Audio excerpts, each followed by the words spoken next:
జై శ్రీకృష్ణం వందే జగద్గురుం.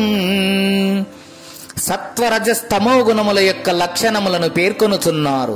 భగవద్గీత మకరందము 14వ అధ్యాయము గుణత్రయ విభాగ యోగము 9వ శ్లోకము.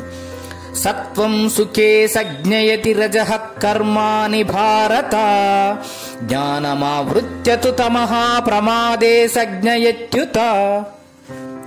ఓ అర్జున, సత్వగుణము సుఖమునందును, రజోగుణము కర్మమునందును, తమోగుణము జ్ఞానమును వివేకమును కప్పివేచి ప్రమాదము పొరపాటునందును జీవుని చేర్చుచున్నవి, కలుపుచున్నవి.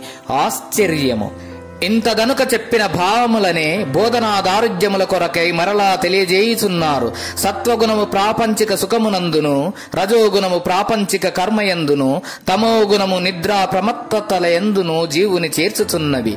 జీవుని సత్వగుణము ఆవరించినచో దీపముపై గాజు చిమ్ని బోర్లించినట్లుండును.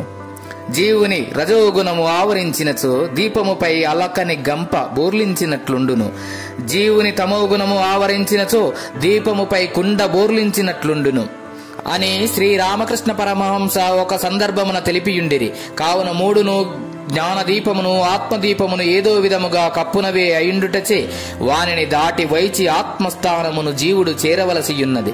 ఈ త్రిగుణముల వ్యవహారమును జూచియు నిత్య నిర్మలుడగు జీవుడు వానికి వశుడై ప్రవర్తించుట జూసియు భగవానుడు ఆశ్చర్యమును వెలిబుచ్చుచున్నాడనే ఉత ఆశ్చర్యమును పదముచే వ్యక్తమగుచున్నది.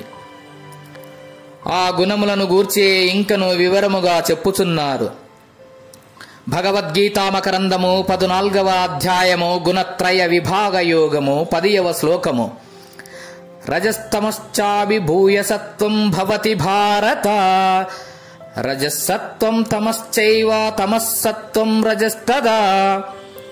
ఓ అర్జున, సత్వగుణము బలము కలిగియుండినప్పుడు రజోగుణము తమోగుణములను అనగద్రొక్కి ప్రవర్తించును.